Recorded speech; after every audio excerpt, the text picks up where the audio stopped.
सभी विद्यार्थियों को नमस्ते। मैं आपके अपने YouTube channel learning with Rajat sir के इस प्लेटफॉर्म पर आप सभी का एक बार फिर से स्वागत करते हैं। चलिए आइए, आज हम क्लास 9 का एक और लेक्चर आपके बीच स्टार्ट करने जा रहे हैं। हमने लास्ट लेक्चर में क्या पढ़ा था? एक बार रिकॉल करा देते हैं, फिर उसके बाद अपनी क्लास आज की स्टार्ट करते हैं। तो हमने लास्ट टाइम जो पढ़ा था, लास्ट लेक्चर में जो हमने पढ़ा था, हमने ये जाना था रबड़ बैंड जो होती है हमारी, रबड़ बैंड जो होती है वो हमारी कैसी होती है? ठोस होती है। क्यों होती है? क्योंकि हम उस पर जैसे बाह्य बल लगा रहे थे उसका आकार चेंज हो रहा था, जैसे हम बाह्य बल छोड़ रहे थे, बाह्य बल हटा रहे थे, तो उसका आकार कैसा हो रहा था? जैसे वो मूल आकार में थी वैसे पहले जैसे आकार की हो जा रही थी।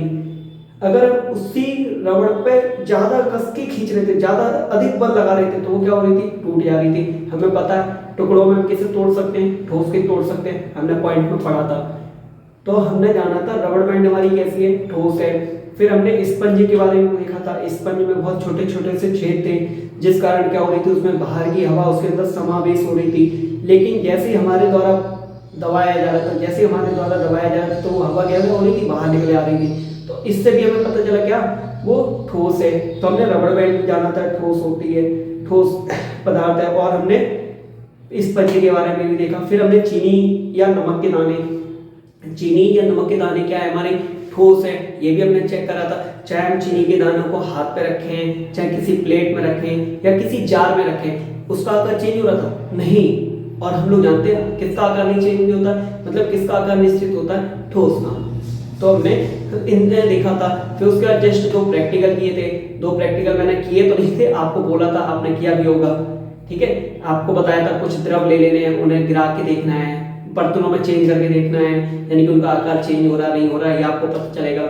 जब आप गिराएंगे तो आपको ये पता चलेगा वो तरल है नहीं है। तो ये प्रैक्टिकल नंबर मैंने 1 में बताया था। प्रैक्टिकल दूसरा जो था उसमें मैंने आपसे 3 सिरिंज बोली थी। एक सिरिंज में हवा भरने के लिए बोला था, फिर दबाने के लिए बोला था। दूसरी सिरिंज में मैंने आपको क्या बोला था? जल भर लेंगे, पानी भर लेंगे, फिर आप उसे दबाएंगे। और तीसरी सिरिंज में आप चॉक का पाउडर भर लेंगे, फिर उसे आप दबाएंगे। तो जो जितना जल्दी दब जाएगा, मतलब गैस जिसमें आपने हवा भर रखी थी वो आसानी से दब जाएगा। मतलब गैस के कण बहुत दूर दूर होते हैं, जिसकी वजह से आपने आसानी से दबा लिया।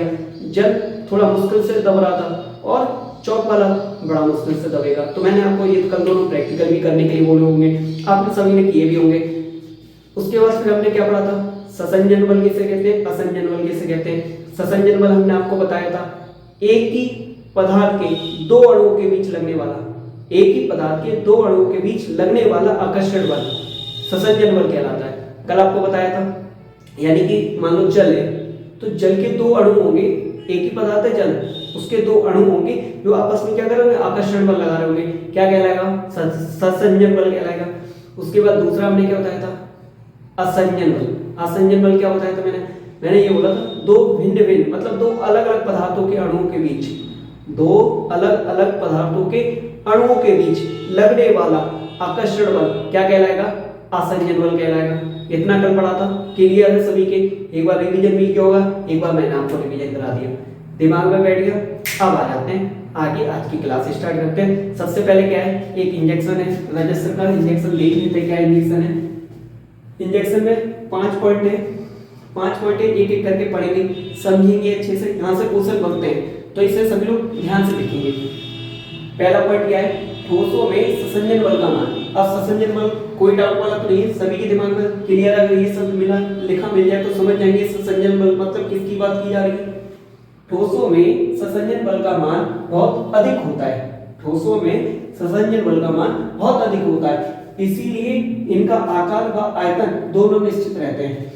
मतलब ठोस के अंदर ससंजन बल का मान कैसा होता है? सबसे ज्यादा होता है, जिस वजह से उसका आकार और आयतन दोनों कैसे होते हैं? निश्चित होते हैं। दोनों आकार और आयतन कैसे होते हैं? निश्चित होते हैं। ये चीज पहले भी हम लोग जान चुके हैं, ये बात हम लोग ने पहले भी सीखी थी। भाई आकर्षण बल ज्यादा होगा, मतलब ससंजन बल भी ज्यादा होगा। ससंजन बल किसका ज्यादा होता है? ठोस का। क्यों? क्योंकि ठोस के कण क्या होते हैं? उनके बीच आकर्षण बल कैसा होता है? ज्यादा होता है। हम लोग पढ़ चुके। ये ससंजन बल को आप उससे आकर्षण बल से समझ लो, सेम मान लो इन्हें। ससंजन बल, आकर्षण बल।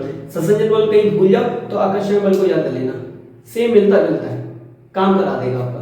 ठीक है, याद रहेगा। चलो दूसरा पॉइंट देख लेते हैं। द्रव के अणुओं के बीच ससंजन बल ठोसों से तो कम होता है, गैसों से अधिक होता है। इसीलिए इनका आयतन तो निश्चित होता है लेकिन आकार नहीं होता है।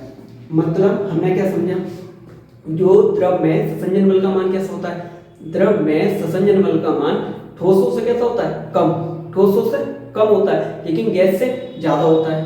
क्यों होता है सर, हमें याद करना पड़ेगा, ये लाइन लिखी हुई है याद करें पूरी नहीं, आप थोड़ा सा लॉजिक लगाओ। ठोस के कण बहुत पास थे, द्रव के कण थोड़े दूर होते हैं, मतलब आकर्षण बल कम होगा, मतलब ससंजन बल भी कम होगा। किससे, ठोस की अपेक्षा द्रव में ससंजन बल का मान थोड़ा कम होगा लेकिन गैस से थोड़ा ज्यादा होगा ससंजन बल। क्यों होगा, क्योंकि गैस के कण बहुत दूर रहते हैं और द्रव के थोड़े पास रहते हैं। समझ में आएगा क्या बोला मैंने, द्रव में जो ससंजन बल का मान है वो ठोसों से तो कम होता है, लेकिन गैस से ज्यादा होता है। इसीलिए इनका आकार कैसा होता है, अनिश्चित होता है। आकार कैसा होता है द्रव का, अनिश्चित होता है। आयतन निश्चित होता है। ये चीज हम लोग प्रैक्टिकल से भी समझा था कि बोतल का पानी है, किसी और में डालेंगे, किसी और पात्र में डालेंगे तो उसका आकार ले लेंगे, मतलब द्रव का आकार चेंज हो रहा था। आयतन फिक्स था। क्यों, 1 लीटर बोतल हम अगर किसी और में डालेंगे तब भी वो 1 लीटर रहेगा। मतलब आकार तो चेंज हो रहा है द्रव का लेकिन आयतन निश्चित रहता है, फिक्स रहता है। समझ में आ गया। चलिए आइए तीसरा पॉइंट देख लेते हैं। गैसों में ससंजन बल का मान ना के समान होता है। मतलब गैसों में ससंजन बल का मान होता ही नहीं है, ना के समान होता है, नगण्य होता है। आप लोगों ने आकर्षण बल भी समझा था। आकर्षण बल सबसे ज्यादा किसमें होता था, ठोस में, उससे कम किसमें होता था, द्रव में, द्रव से कम किसमें होता था, गैस में भी ना के समान होता था। क्यों, गैस के अणु क्या करते थे, एक इधर उधर भाग रहा आवारा की तरह, तो क्या आकर्षण बल उसमें ना के समान होता था। आकर्षण बल को ससंजन बल से जोड़ लो, ससंजन बल को आकर्षण इससे जोड़ो, आकर्षण बल से मिलते जुलते हैं। एक को पकड़ लो दूसरा ऑटोमेटिक तैयार हो जाएगा। देखो इधर गैसों में ससंजन बल का मान ना के समान होता है, यानी कि होता ही नहीं है ससंजन बल का मान, इसीलिए इनका आकार और आयतन दोनों अनिश्चित होते हैं। अब इनके अंदर ससंजन बल है ही नहीं, गैसों में ससंजन बल का मान क्या होता है, ना के समान होता है, इसलिए इनका आकार और आयतन कैसे होते हैं, अनिश्चित होते हैं। अनिश्चित, ना तो आकार फिक्स है ना आयतन फिक्स है। समझ में आ गया, आगे बढ़े। समझ में आ गए, छोटे से 3 पॉइंट थे, इनसे क्वेश्चन बन सकते हैं तो आप याद रखिए। भूल जाओ आकर्षण बल को याद कर लेना, ये ऑटोमेटिक याद आ जाएंगे। ठोस में आकर्षण बल ज्यादा, ठोस में आकर्षण बल कैसा था, ज्यादा था, ससंजन बल भी ठोस का ज्यादा होता है। द्रव में आकर्षण बल कैसा था, द्रव के कणों का आकर्षण बल कैसा था, ठोस से तो कम था, ठोस से कम था लेकिन गैस से ज्यादा था। ससंजन बल में भी ऐसे ही है, द्रव का ससंजन बल कैसा है, ठोस से तो कम है, द्रव गैस से ज्यादा है, और गैस में ससंजन बल का मान ना के समान होता है, तो इसीलिए इसका ना तो आकार ना आयतन फिक्स होता है। समझ में आ गई, तीनों पॉइंट आ गए। चलिए आइए आगे देखते हैं। चौथा पॉइंट मोस्ट इंपोर्टेंट है, लिख के रख लेना, पेपर में क्वेश्चन बनेगा। एलपीजी गैस आप लोग अपने घरों में देखते हैं, खाना जिस पर बनता है कौन सी गैस, वो एलपीजी गैस होती है। घरों में जो खाना बनता है वो कौन सी गैस से बनता है, एलपीजी गैस से। पढ़ लेते हैं, यह हमारे घरों में खाना बनाने में प्रयोग की जाती है। मतलब जो आपके घर में खाना बन रहा है, इस टाइम सभी के घर में खाना बन रहा है, तो वो किस गैस का उपयोग करके, एलपीजी गैस का। हो सकता है कहीं लकड़ी चूल्हा वगैरह इस्तेमाल अलग ही होगा, लेकिन जो शहर वगैरह में जो ज्यादा मैक्सिमम शहरों में तो एलपीजी गैस का यूज होता है। तो यह हमारे घरों में खाना बनाने में उपयोग की जाने वाली गैस है। एलपीजी गैस क्या है, वो गैस है जो खाना बनाने में प्रयोग की जाती है। एलपीजी गैस क्या है, जो खाना बनाने में प्रयोग की जाती है। याद रहेगा, इसमें मुख्य रूप से ब्यूटेन और प्रोपेन का मिश्रण होता है। मतलब एलपीजी गैस बनी कैसे, एलपीजी के 2 मुख्य घटक हैं, एलपीजी के 2 मुख्य घटक हैं, प्रोपेन और ब्यूटेन। प्रोपेन और ब्यूटेन मिले होंगे बहुत सारी मात्रा में। अब देखो बताते हैं आपको, जो हमारा ब्यूटेन है ये 50% लगभग मिला होता है एलपीजी गैस के अंदर।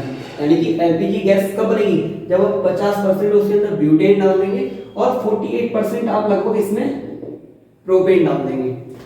ठीक है, आपकी एलपीजी गैस तैयार हो जाएगी। यानी कि इन दोनों का मिश्रण है एलपीजी गैस कब बनेगी? जब ब्यूटेन और प्रोपेन को मिलाओगे। ब्यूटेन कितना 50%, प्रोपेन कितना 48%। सर ये तो 98% ही हुआ, 2% कहाँ गया? 2% में और अन्य गैसें होती हैं, और अन्य गैसें होती हैं, समझ में आया? यानी कि अगर देखा जाए तो ब्यूटेन सबसे ज्यादा होती है, उससे थोड़ी सी कम प्रोपेन होती है। इन दोनों को मिला के क्या बनती है? हमारी एलपीजी गैस, जो कि हमारे घरों में खाना बनाने के लिए प्रयोग की जाती है। अब यहाँ देखो क्या लिखा हुआ है, एलपीजी गैस। अब एलपीजी की फुल फॉर्म पता होनी चाहिए। मतलब एलपीजी की फुल फॉर्म पूछ ली गई आपको, तब आप क्या बताएंगे?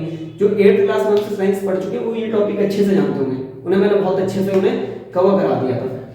एलपीजी की फुल फॉर्म क्या होगी? Liquefied petroleum gas.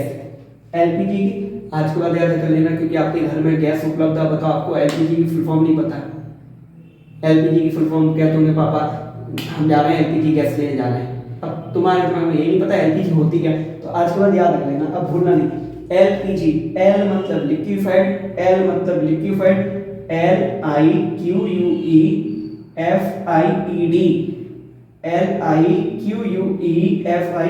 Liquefied. P मतलब पेट्रोलियम, PETROLEUM पेट्रोलियम, और जी फॉर गैस, ठीक है, लिक्विफाइड पेट्रोलियम गैस, एलपीजी की फुल फॉर्म हो गई। याद कर लेना, कल सुनेंगे। इसमें देखो ये दो शब्द आए थे ना, ब्यूटेन और प्रोपेन। ब्यूटेन और प्रोपेन, इन्हीं दो के मिश्रण से क्या बनी हमारी एलपीजी गैस। एलपीजी गैस खाना बनाने में प्रयोग की जाती है। तो अब ये ब्यूटेन का फॉर्मूला क्या होता है, अगर कोई पूछ बैठे ब्यूटेन का फॉर्मूला सर क्या होता है, प्रोपेन का फॉर्मूला क्या होता है, आपसे पूछ बैठा, फिर आप क्या बताओगे? तो आप याद रखो, ब्यूटेन मतलब C4H10, C4H10। अभी आप फॉर्मूला याद कर लो, बाद में आपको लिखना भी सिखा देंगे, इसे याद करने की जरूरत ही नहीं पड़ेगी। प्रोपेन C3H8, प्रोपेन C3H8, दो फॉर्मूले आपके बीच में, याद कर लेंगे। Butane C4H10, butane C4H10, C4H10, और हमारा प्रोपेन C3 क्या पढ़ते हैं सर? C3H8, C3H8 पढ़ेंगे। अच्छा, और एक बात यहाँ ध्यान रखेंगे, जिस फॉर्म में मैंने लिखा वैसे आपको लिखना है। C और C के नीचे लिखेंगे 4, और H और H के पड़ोस में नीचे करके थोड़ा 10 लिखेंगे। ऐसा कोई बच्चा नहीं लिखेगा कि सर C4H और 10, ये बेटा गलत हो जाएगा, समझ में आया? आपको इसी फॉर्म में लिखना है, C4H10 ब्यूटेन प्रोपेन C3H8, हमेशा नीचे करके, इस 4 को थोड़ा नीचे करके लिखेंगे, 10 को नीचे करके लिखेंगे, हमारे क्या हो जाएगा? ब्यूटेन और प्रोपेन। अच्छा, एक यहाँ से क्वेश्चन आ रहा है दिमाग में, पूछ लेते हैं आप लोगों से, जो 8th क्लास के स्टूडेंट होंगे जिन्होंने साइंस पढ़ रखी है, वो बताएंगे।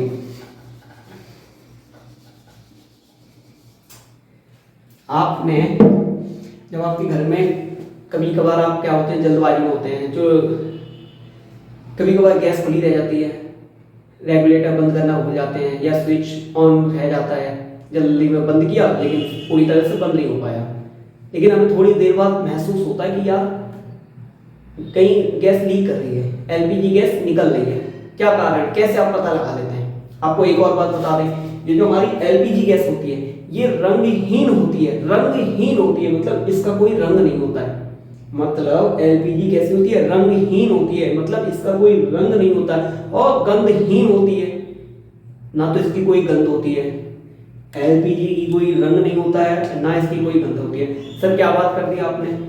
हमारे घर में तो कभी ऑन रह जाती है तो हमें पता चल जाता है सर, उसमें से स्मेल आने लगती है, हम पता लगा लेते सर एलपीजी गैस निकल रही है।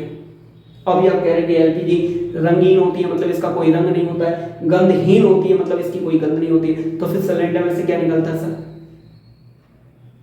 दिमाग लगाओ, क्या निकलता होगा? हमने क्या बताया, इस बात को ध्यान दिया आपने? एलपीजी रंगहीन होती है, मतलब कोई रंग नहीं होता है, एलपीजी गंधहीन होती है, कोई गंध नहीं होती है। तो फिर इसके अंदर ऐसा क्या है जिसकी वजह से इसमें हमें स्मेल सुनाई देती है? सर बता दो, हमसे रुका नहीं जा रहा, बता दे पक्का, याद रखोगे? लेकिन याद रखोगे पक्का? चलो लिख लो, क्या है? ब्यूटेन प्रोपेन, इन दोनों को मिला के तो भरा जाता है, एलपीजी बनाई जाती है इन दोनों को मिला के, लेकिन इन दोनों के साथ साथ एक और चीज डाली जाती है, क्या? जिससे आपके पास स्मेल आती है। वो स्मेल के लिए डाली जाती है कि आप क्यों, अगर मान लो ये ने ऐसे लगा दिया, ब्यूटेन और प्रोपेन का मिश्रण बनाया, एलपीजी बना के तैयार कर दी, आपके घरों में सप्लाई कर दी। बाई चांस आपके घर में ऑन रह गया, गैस ऑन रह गया, किसी बच्चे ने या किसी बड़े बूढ़े ने माचिस की तीली लगाई, पता चला दिवाली बन गई आसानी से, ठीक है। तो ऐसा पहले बहुत होता था, लेकिन फिर दिमाग लगाया गया कि क्या इसके अंदर ऐसा कर दें कि अगर कहीं गैस लीक हो रही है तो पता चल जाए, पता चल जाए। ऐसा इसके अंदर क्या डाला जाए, ऐसा इसके अंदर क्या डाला जाए जिससे इसकी स्मेल पता चल जाए। तो उसके लिए एक इसके अंदर नाम का कोई चीज डाली है जो हम आपको बता रहे हैं, याद रखना क्या है, यहां पे लिख दे रहे, चलो यहां लिख दे रहे, ठीक है। क्या डाला गया इसके अंदर, एथिल, एथिल दिख रहा है ना, विजिबल हो रहा है ना, सभी को दिख रहा है ना, एथिल, एथिल मर कैप्टन,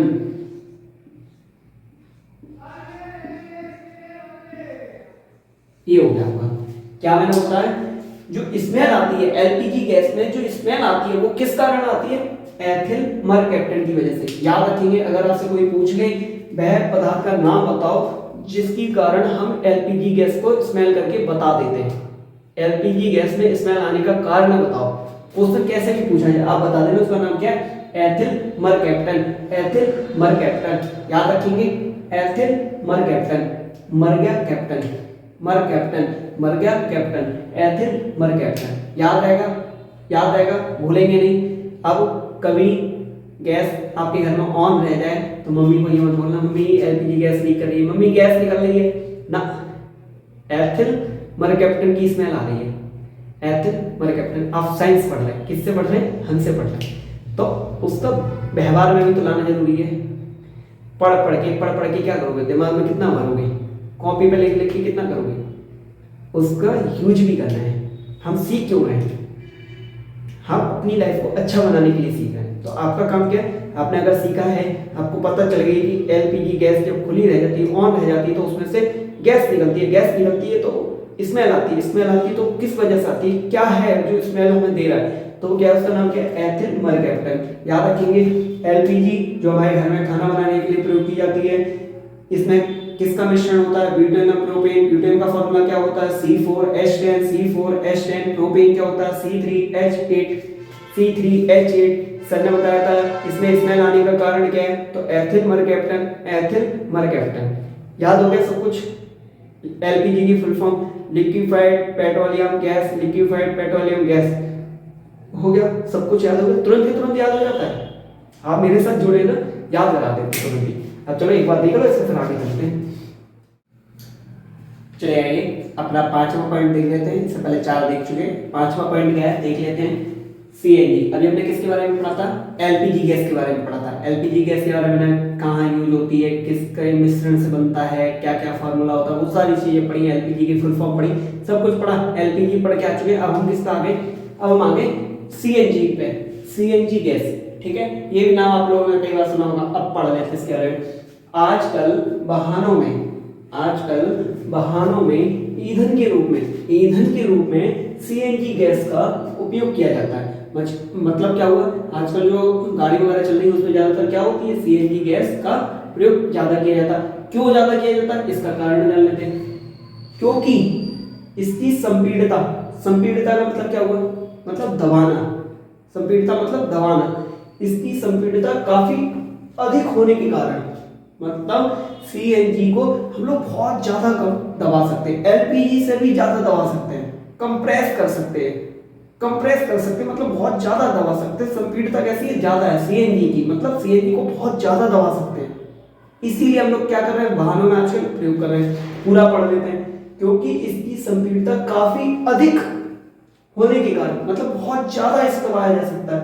इसे अधिक आयतन वाली, अब जब इसे ज्यादा दबाया जा सकता है, ज्यादा जब इसकी संपीड़िता ज्यादा, मतलब इसे ज्यादा दबाया जा सकता है, तो इसे अधिक आयतन वाले, मतलब बड़े बर्तन वाले, मतलब बड़ा सिलेंडर, अधिक आयतन वाले सिलेंडर से कम आयतन वाले सिलेंडर में आसानी से भरा जा सकता है। मतलब क्या हुआ, हमने सीएनजी का प्रयोग कहाँ कर रहे हैं, सीएनजी का प्रयोग कर रहे हैं, आजकल वाहनों में प्रयोग कर रहे हैं। क्यों कर रहे हैं? क्यों? क्योंकि इसकी संपीड़ितता क्या है, इसे बहुत ज्यादा दबाया जा सकता है। संपीड़ितता इसकी क्या है, बहुत ज्यादा है, मतलब बहुत ज्यादा इसे हम लोग दबा सकते हैं। तो इससे फायदा क्या हुआ, इससे क्या फायदा हुआ, जो बड़े सिलेंडर में जो सीएनजी भरी है, मान लो कोई बड़ा सा सिलेंडर, उसमें जो सीएनजी भरी हुई है उसे हम लोग इतना दबा लेंगे, उसमें जो सीएनजी भरी है उसे इतना दबा सकते हैं। क्यों? क्योंकि इसकी संपीड़ितता देखें, दबा दबा के एक छोटे से सिलेंडर में भर लेंगे, एक छोटे से सिलेंडर में भर लेंगे, मतलब अधिक आयतन वाले, मतलब बड़े सिलेंडर से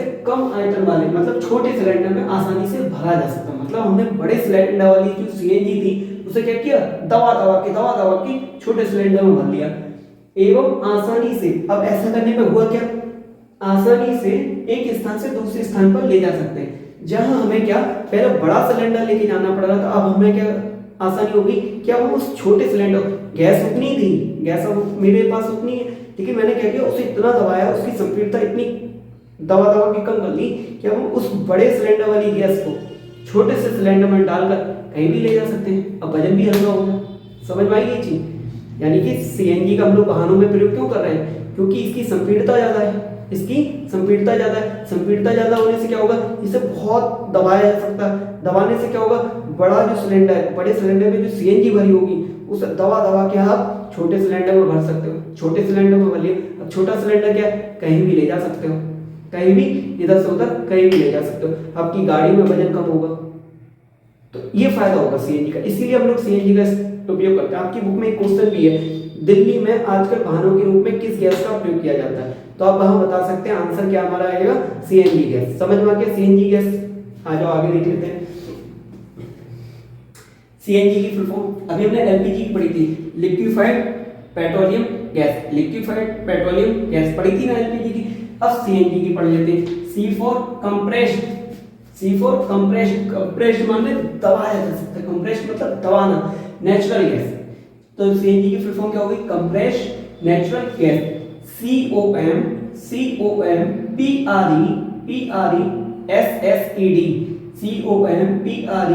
PRESSED, compressed NATURAL natural gas. ठीक है, सीएनजी मतलब कंप्रेस्ड नेचुरल गैस। समझ में आ गया पूरा सीएनजी की कहानी? समझ में आ गई क्यों हम लोग सीएनजी का प्रयोग दिन पर दिन ज्यादा से ज्यादा कर रहे हैं? समझ में आ गया? क्योंकि ये मेरे लिए आसान पड़ रही है, संपीड़ितता ज्यादा कर सकते हैं, दबा जा सकते हैं, तो छोटे से सिलेंडर में ज्यादा से ज्यादा गैस भी आ सकती है जो हमारे ज्यादा दूर तक हमें पहुंचाएगी। तो सीएनजी का मतलब समझ में आ गया, सीएनजी की पूरी कहानी समझ में आ गई, क्यों हम लोग आजकल डेली लाइफ में क्यों ज्यादातर गाड़ियों में सीएनजी गैस का प्रयोग हो रहा, पूरी कहानी क्लियर है, समझ में आ गया। एलपीजी गैस पढ़ लिया और सीएनजी गैस को भी जान लिया। यहाँ से क्वेश्चन आएगा, अब छोड़ने वाले हैं नहीं हम, ठीक है। नेक्स्ट हमारा पॉइंट क्या है, घनत्व। इसे बता चुके हैं डेंसिटी। घनत्व का मतलब क्या होता है, डेंसिटी, ठीक है। इंग्लिश में क्या बोलते हैं, डेंसिटी। तो घनत्व क्या होता है, पढ़ लेते हैं परिभाषा। इन दो परिभाषा को लिख दिया मैंने, एक परिभाषा अच्छे से याद कर लेना, पेपर में पूछा जाए तो एक लिख आना। अगर आप दोनों लिख के आ सकते तो और अच्छा है, टीचर को लगेगा हाँ बच्चे ने थोड़ा एक्स्ट्रा, लेकिन गलत नहीं लिख के आना, एक्स्ट्रा के चक्कर में आप गलत लिखे आए। आपको दोनों सटीक याद होंगी तो ही दोनों लिख के आना, नहीं तो आपको एक ही लिखनी है। क्या, किसी तत्व के द्रव्यमान प्रति इकाई आयतन को, किसी तत्व के द्रव्यमान प्रति इकाई आयतन को घनत्व कहते हैं। पहली परिभाषा अभी समझा रहे हैं, एक बार समझा चुके हैं मैंने, जब आपको पॉइंट समझाए थे फिर बताया था वहां पे, एक बार आज फिर आपको मौका मिल रहा है इसे समझने का। या और मतलब इसके अलावा भी एक और लिख सकते हैं, किसी पदार्थ का घनत्व, यानी कि किसी पदार्थ का घनत्व उस पदार्थ के द्रव्यमान के अनुक्रमानुपाती, नया शब्द तो नहीं है ना, बता चुके अनुक्रमानुपाती, बताया था ना, द्रव्यमान के अनुक्रमानुपाती तथा आयतन के व्युत्क्रमानुपाती होता है। ये नया शब्द हो सकता है आपके लिए। मैंने आपको 2-3 लेक्चर पहले आपको बताया था अनुक्रमानुपाती का निशान मतलब क्या होता है, और व्युत्क्रमानुपाती नहीं बताया, तो अभी बता देंगे। तो हमारी परिभाषा क्या होगी, किसी पदार्थ का घनत्व, किसी पदार्थ का घनत्व उस पदार्थ के द्रव्यमान के अनुक्रमानुपाती, द्रव्यमान के अनुक्रमानुपाती तथा आयतन के व्युत्क्रमानुपाती होता है। इसी को क्या कहेंगे, घनत्व कहेंगे। घनत्व की हमने दो परिभाषा जानी, दो में से जो आपको सरल लगे वो आप याद कर लेना। होता क्या है घनत्व, अब हम आपको पहले प्रैक्टिकली द्वारा बता दें, फिर आप इसमें आ जाओ। हमें करना क्या है, हम आपसे एक छोटा सा क्वेश्चन पूछ रहे हैं। मैं यहाँ 3 सेम आकार के बॉक्स बना लेगा। पहले आप घनत्व का मतलब समझो। ये मैंने क्या किया, 3 सेम बॉक्सेस बना लिए, अप्रॉक्स तो सेम ही है, ठीक है। ये 3 बॉक्स मैंने सेम बना लिए हैं, ठीक है। अब कर क्या रहे हैं, इसके अंदर हम स्टूडेंट बैठा ले।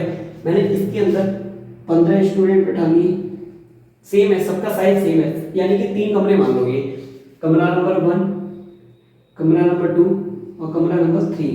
मतलब ये 3 कमरे हैं। पहले कमरे में 15 बच्चे यानी कि 15 बच्चे बैठे हुए हैं, दूसरे में 25 बैठे हुए हैं और तीसरे में 100 बैठे हुए हैं।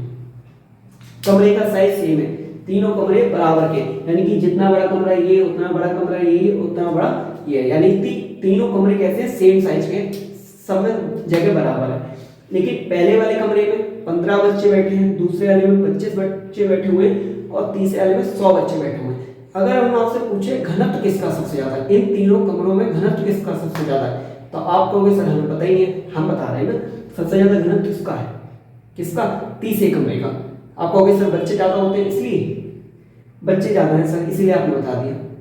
हाँ अभी देखो लॉजिक पकड़ो आप, यहाँ बच्चा कम था, यहाँ पड़ गया, यहाँ उससे ज्यादा गया, जगह सेम है, यानी कि सेम जगह पर, जगह सेम है, तीनों जगह पे सेम जगह पर अगर ज्यादा लोग आ पाए, सेम जगह पे ज्यादा लोग आ पाए तो उसका घनत्व क्या होता है, बढ़ जाता है। यानी कि एक जगह पे ज्यादा से ज्यादा लोग आ जाए तो क्या हो जाएगा, उसका घनत्व सबसे ज्यादा हो जाएगा। यही हमारी परिभाषा कह रही थी ना, किसी तत्व के द्रव्यमान प्रति इकाई आयतन, मतलब एक आयतन में, ये मान लो आयतन है, बॉक्स के हमारे कमरे क्या है, आयतन है, इसके अंदर ज्यादा द्रव्यमान आ जाए, एक आयतन के अंदर ज्यादा द्रव्यमान आ जाए, मतलब यहाँ देखो ज्यादा वजन आ गया, 100 लोग आ गए तो मतलब घनत्व ज्यादा है। यहाँ 25 लोग आए, थोड़ा घनत्व कम हो गया, इसमें 15 और कम हो गया। मतलब उसी जगह में ज्यादा से ज्यादा लोग आ जाए तो घनत्व ज्यादा, उसी जगह में कम लोग आएंगे घनत्व कम। समझ में आ रहा है? आगे बढ़े, आपको बताया भी था, एक और एग्जांपल मैंने आपको दिया था, एक फिर 3 सेम साइज के मैंने कमरे बना लिए। क्या किए, 3 सेम साइज के कमरे बना लिए। अब मैंने आपसे ये बोला था 3 सेम है कमरे, सब में जगह बराबर है, जितना बड़ा पहला कमरा उतना बड़ा दूसरा, उतना ही बड़ा तीसरा। पहले वाले में ठोस के कण भरो, पहले वाले में ठोस के कण भरो, तो आप कैसे भरोगे, आपको पता है ठोस के कण बहुत पास पास होते हैं, ठोस के कण बहुत पास पास होते हैं। आपने भर दिए। आपसे कह रहे हैं गैस के कण भरो, वो द्रव के, दूसरे वाले में कैसे भरते हैं, द्रव के, द्रव के भर दिए। तीसरे वाले में हमने कहा गैस के भरो, ठीक है, तो आपने ये भर दिए। मैंने क्या बोला, 3 कमरे लेते हैं, 3 समान जगह लेते हैं, जिसमें तीनों जगह कैसी है, सेम। गैस की कण, ठोस की कण भरे, बहुत ज्यादा आ गए, इसी छोटी सी इतनी जगह में बहुत ज्यादा कण आ गए, इसी जगह में द्रव के कण थोड़े कम हो गए, इसी जगह में गैस के कण और कम हो गए। अगर हम आपसे पूछे घनत्व किसका सबसे ज्यादा है तो आप कह देंगे ठोस का, जबकि हम लोग पॉइंट को पढ़ के आ रहे हैं। आपने पढ़ा था ठोस का घनत्व सबसे ज्यादा होता है, द्रव का ठोस से तो कम होता है, गैस से ज्यादा होता है, और गैस का तो घनत्व सबसे कम होता है। तो यहाँ से समझ में आ रहा है, यानी कि इतनी सी जगह में बहुत ज्यादा कण आ रहे हैं, बहुत ज्यादा कण आ रहे हैं, मतलब घनत्व ज्यादा। घनत्व यहाँ पर कण कम हो गए मतलब घनत्व कम हो गया, यहाँ और कम हो गए तो घनत्व और कम हो गया। समझ में आ रहा है? यानी कि सेम जगह पे ज्यादा से ज्यादा लोग आ जाए तो घनत्व ज्यादा। मतलब अभी आप जिस कमरे में ये वीडियो देख रहे हैं, बैठ के ये क्लास ले रहे हैं, उस कमरे में अभी आप, आपके मम्मी पापा भरे 5 लोग हैं, मान लिया 5 लोग हैं। अगर ये कल उस कमरे में 100 लोग आ जाए तो आज के मुकाबले जब 100 लोग होंगे उस कमरे में तब घनत्व ज्यादा होगा, मतलब ज्यादा लोग उसी सेम जगह पे, तो क्या होता है, घनत्व ज्यादा होता है। अब देखो इसे, अब इस डेफिनेशन को भी समझाते रहे, नीचे वाली डेफिनेशन को समझाते रहे क्या होता है। पहले अनुक्रमानुपाती का मतलब सब लोग समझ में आता है, अनुक्रमानुपाती उस दिन बता चुके थे, आज फिर बता दे रहे, जो बच्चों ने मिस कर दिया है भूल गए होंगे तो कोई बात नहीं, आज फिर बता दे रहे अनुक्रमानुपाती का मतलब क्या होता है, ठीक है।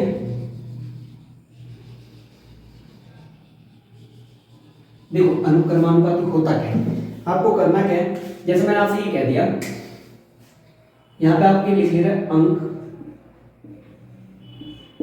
और यहां पे लिख ले रहे पढ़ाई, ठीक है। मैंने एक तरफ लिख लिया अंक, मतलब जो आपके नंबर आते हैं वो, और एक तरफ आपकी पढ़ाई जो आप पढ़ाई करते हो, और बीच में लगा लिया अनुक्रमानुपाती का निशान। ये किसका निशान होता है? अनुक्रमानुपाती का।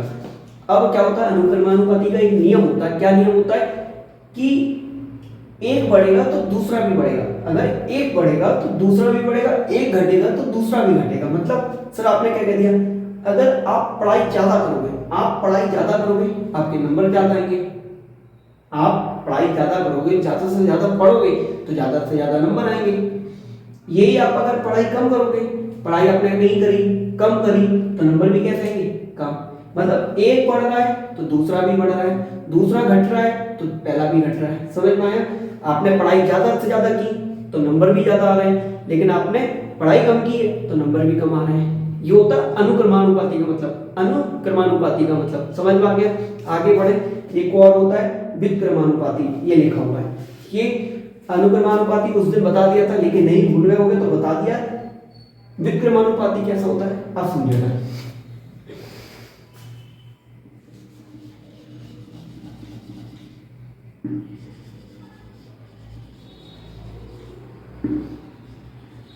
अब व्युत्क्रमानुपाती का मतलब समझते हैं। व्युत्क्रमानुपाती का मतलब इधर समझते हैं क्या है बेटा। देखो इधर एक एग्जांपल के थ्रू बता दे रहे हैं आपको। क्या बता रहे हैं? टीवी और एक तरफ ले लेते हैं अंक, ठीक है। ये देखो आप, ये हो गया आपका, ठीक है, ये अलग है।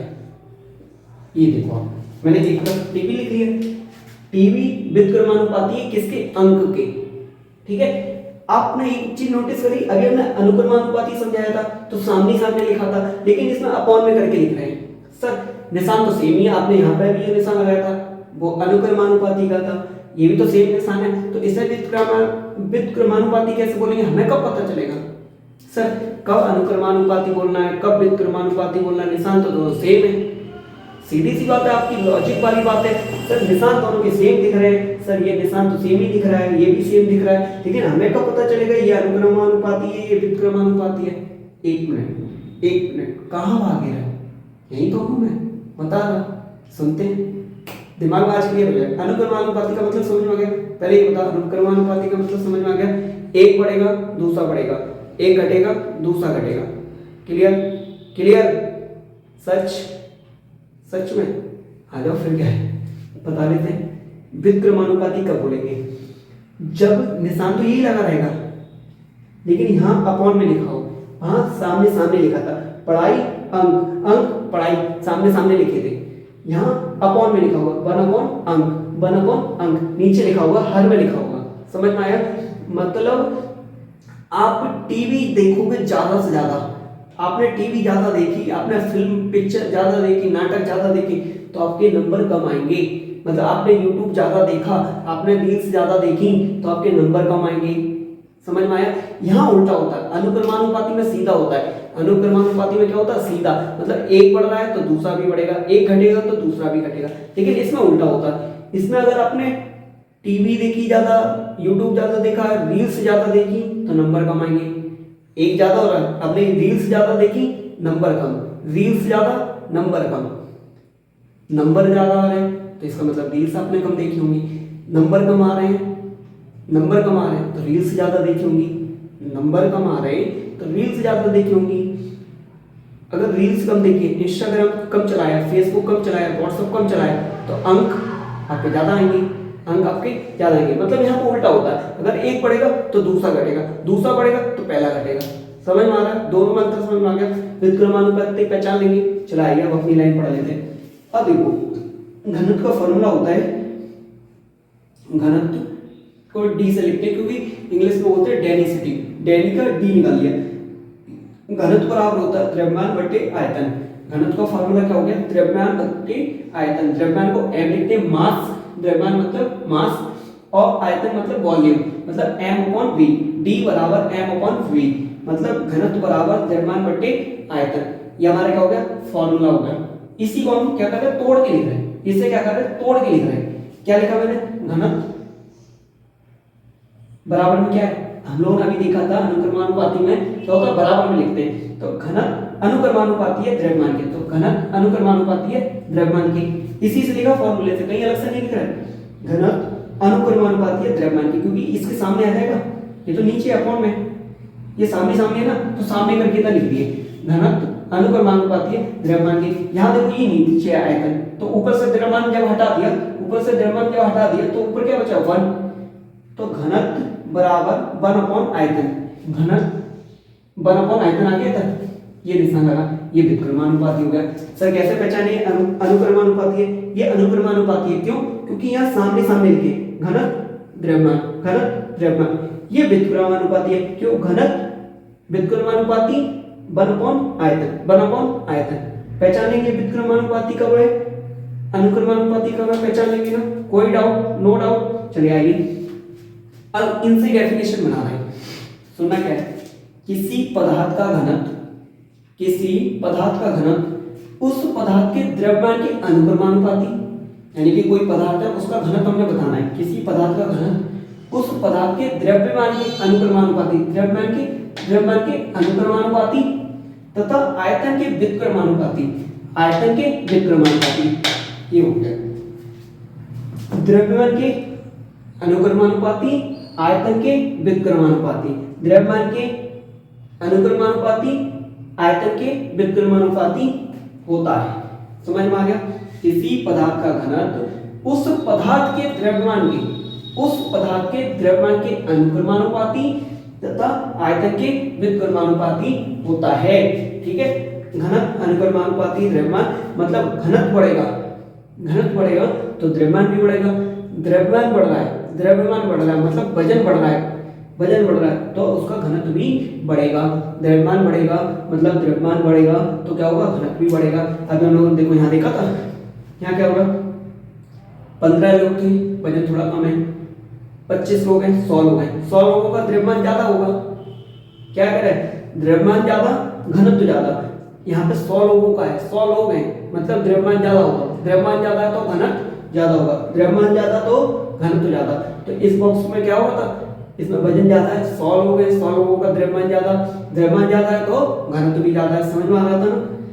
आयतन के व्युत्क्रमानुपाती होता है। आयतन का मतलब होता है जगह मान लो। अगर आपको आयतन का मतलब नहीं पता तो जगह मान लो। अगर ज्यादा जगह बढ़ जाएगी मतलब ये 100 लोग हैं, इनके लिए और जगह दे दो।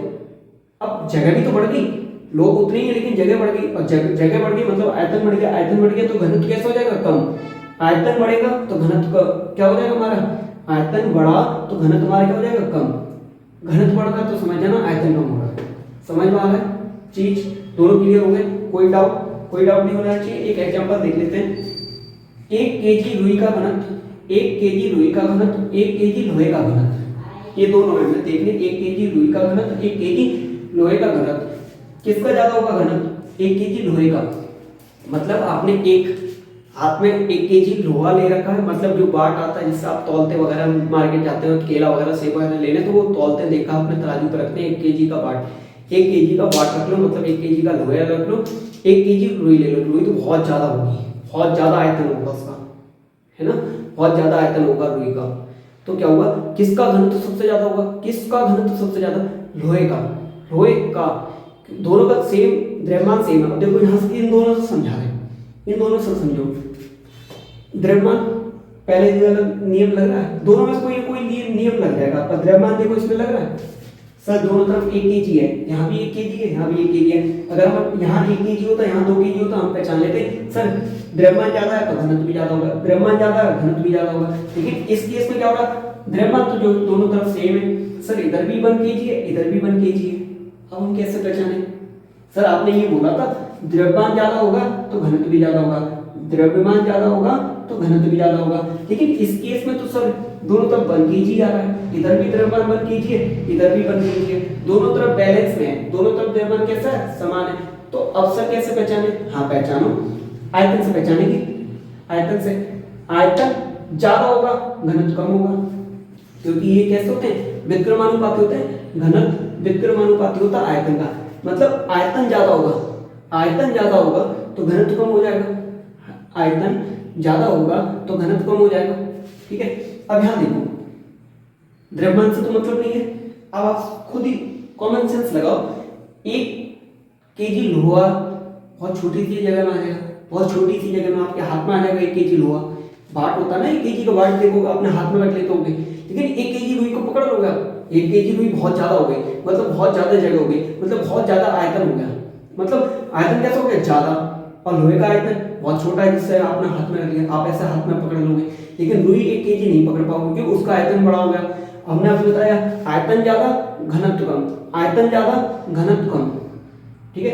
अगर हम इससे नहीं पहचान पाए, इसमें क्यों नहीं पहचान पा रहे थे, क्योंकि इसमें द्रव्यमान दोनों के सेम थे, दोनों तरफ 1 केजी, 1 केजी इधर भी था, 1 केजी इधर था, यानी कि ये वाला नियम नहीं लग पा रहा था। दोनों में से कोई एक लग जाएगा, दोनों भी लग सकते हैं, एक भी लग सकता है।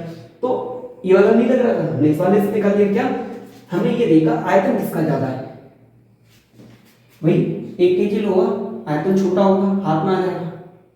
1 केजी रुई के लिए बहुत ज्यादा जगह चाहिए होगी, ज्यादा जगह मतलब आयतन ज्यादा, जगह ज्यादा आयतन ज्यादा। आयतन को मतलब जगह से मान लो आप, आयतन ज्यादा मतलब जगह ज्यादा, तो रुई वैसे ही ज्यादा जगह लेगी। हमें पता है आयतन ज्यादा होगा तो घनत्व कैसे हो जाएगा, कम। आयतन ज्यादा घनत्व कम, तो यहाँ पे किसका, रुई का घनत्व कम हो जाएगा लोहे के घनत्व से, ठीक है। लोहे का घनत्व ज्यादा होगा, समझ में आ गई। आई थिंक अब क्लियर होगी। एक बार आप इसे पूरे अच्छे से देख लो, एक बार रिवीजन कर लेना, आपको लगे कोई डाउट तो आप पूछ लेना, ठीक है। ये मैं आपको ड्रॉप कर देगा, फिर आप क्या करेंगे इसे, एक बार आप इसे देख लें फिर, ठीक है। आज के लिए आप इसी का एक बार रिवीजन करेंगे। आज के लिए इतने, टाटा बाय बाय।